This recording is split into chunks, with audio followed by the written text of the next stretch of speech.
On the 15th of June 1215, King John of England was forced to seal a document called the Magna Carta.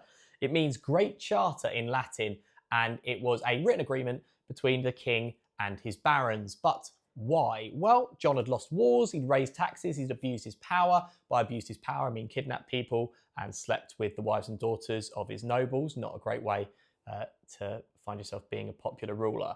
And they made him agree to 63 clauses limiting his royal authority. And it was the first time that a king was basically told, look, mate, you are not above the law. It promised that no free man could be imprisoned without trial, the start of what we now call habeas corpus, which is still a cornerstone of the legal system today. And it also said that justice couldn't be sold or denied, and taxes couldn't be raised without consent.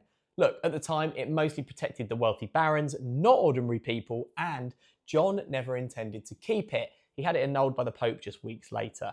That sparked a civil war. John died the next year anyway, good riddance. He was one of the absolute worst. And his son, who essentially was a young kid taking the crown during an era of civil war with French troops invading and all that kind of things, reissued the charter later to calm tensions. Now, over time, Magna Carta was reissued, edited, used to challenge future kings and their authority, and it has laid the foundation for parliament, fair trials, and constitutional government.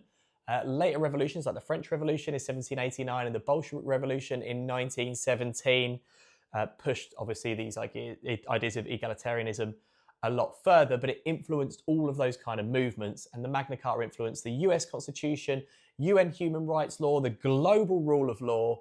And in short, Magna Carta was the first moment that royal power met resistance in writing and lost. And while it was meant to serve the few, it ended up being the start of a movement over several centuries that was meant to serve the many.